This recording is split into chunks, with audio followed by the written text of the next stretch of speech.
Apps and young users, warnings and safeguards.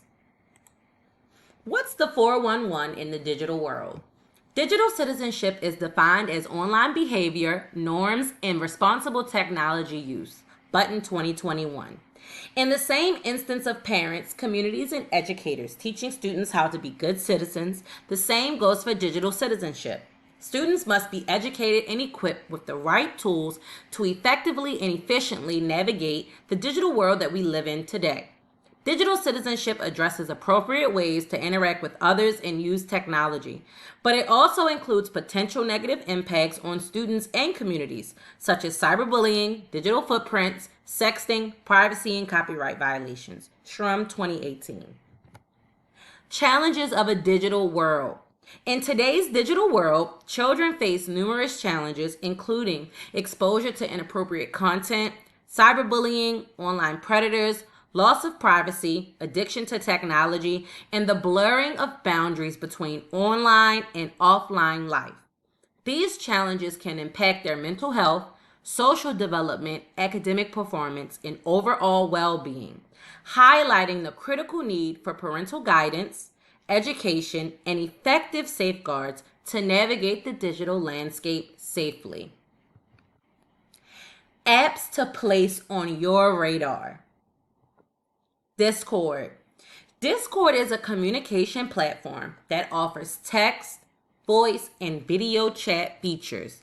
It's popular among gamers, but has also gained traction among school-age children for socializing. Risks for this app are inappropriate content. Children may encounter explicit language, images, and discussions within Discord servers. Cyberbullying.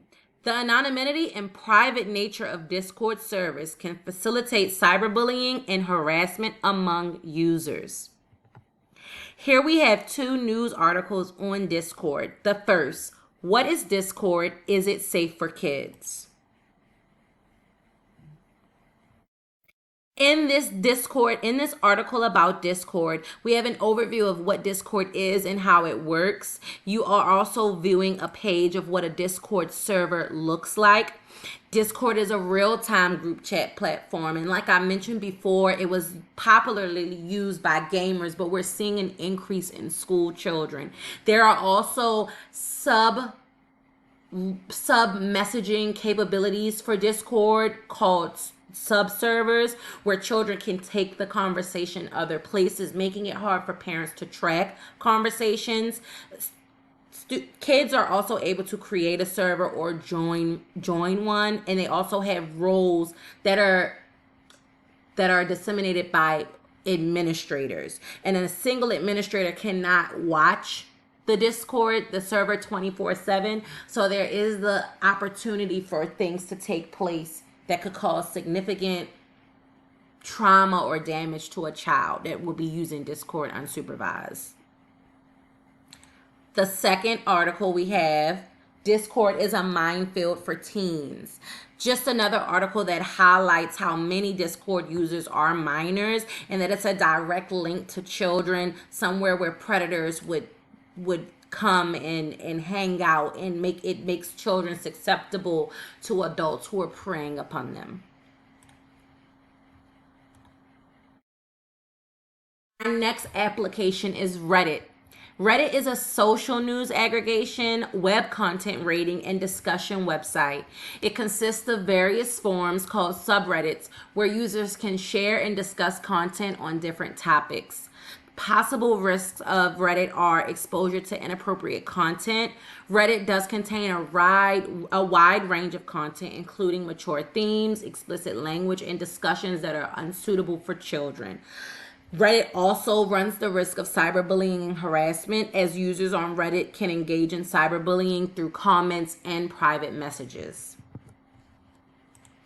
Here are some of our news stories on Reddit. The first one is Reddit safe for kids? What parents need to know. It describes Reddit as the front page of the internet.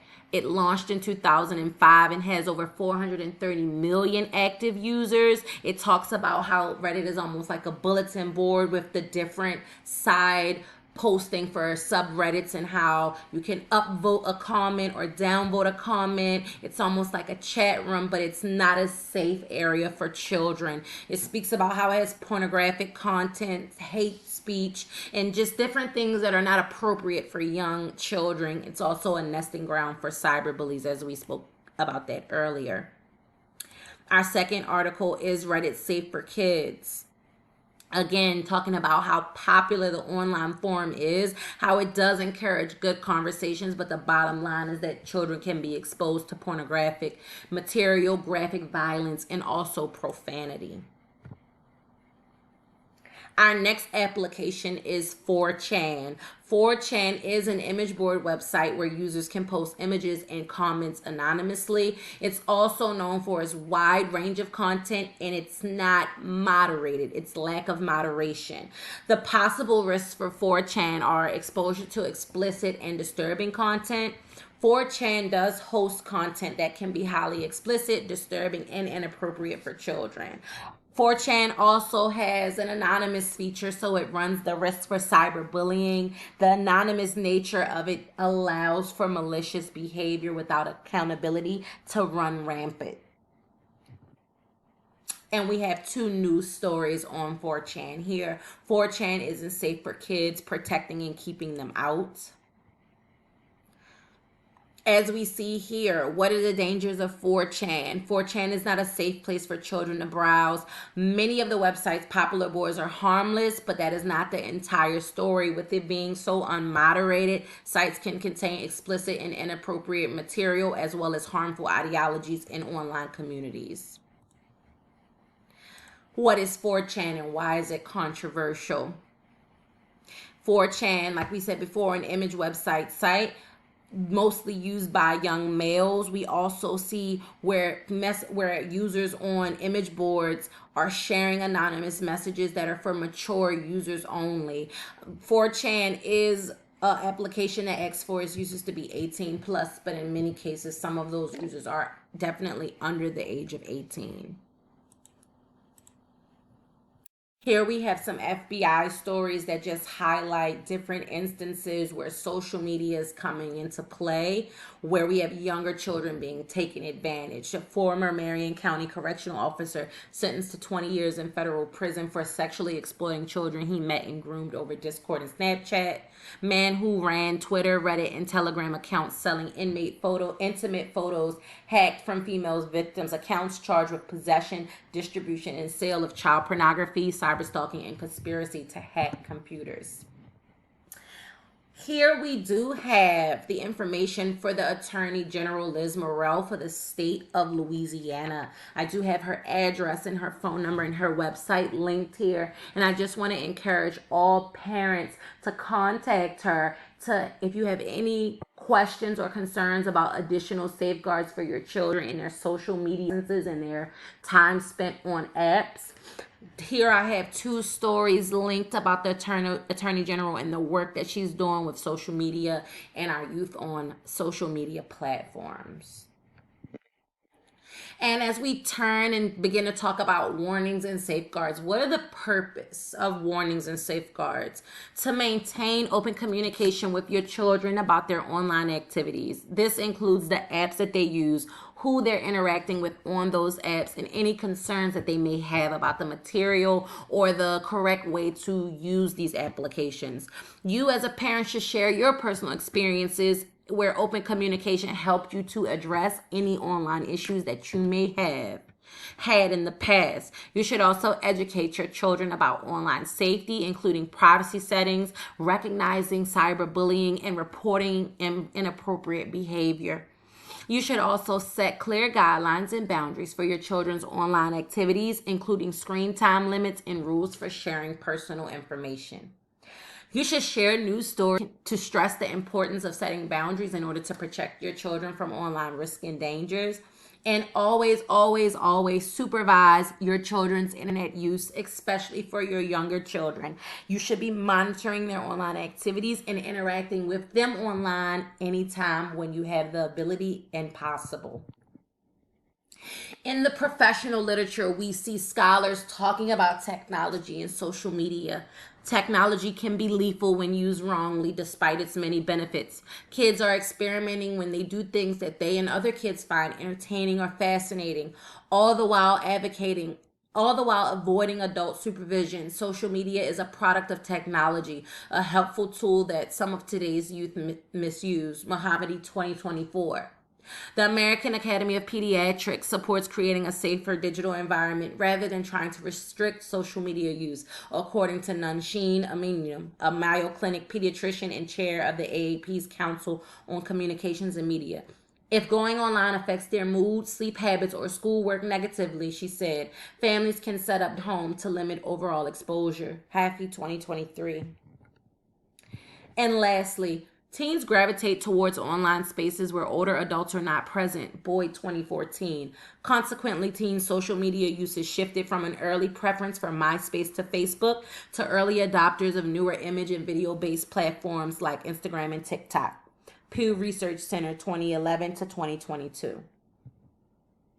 As we're seeing in the professional literature, children are using social media, they're using technology. It is adults' responsibility to make sure we're creating good digital citizens. The importance of parental monitoring. The photo that we have up, online predators can reach further than you think. Parental monitoring for social media is vital to protect children from harmful content, online predators, and cyberbullying.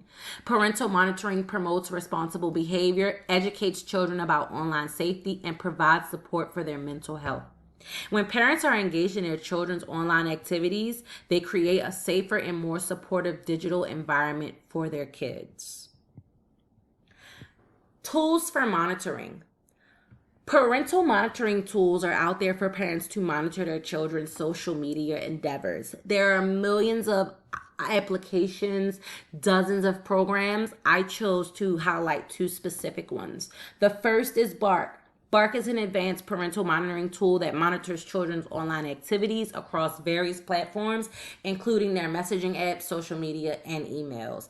It offers real-time alerts for concerning content, signs of cyberbullying, online predators, and mental health issues.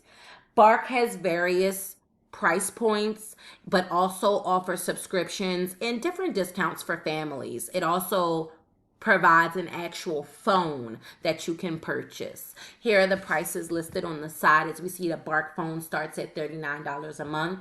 Bark Premium starts at $14 a month, and Bark Home starts at $6 a month.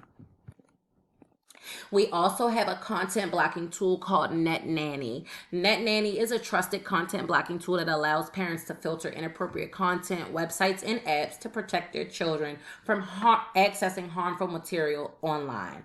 It does offer customizable content features, filters, and time management tools. It will report and track online activity as well. And as you see here, NetNanny has different pricing tiers as well. My references, and I thank you so much for your time and attention.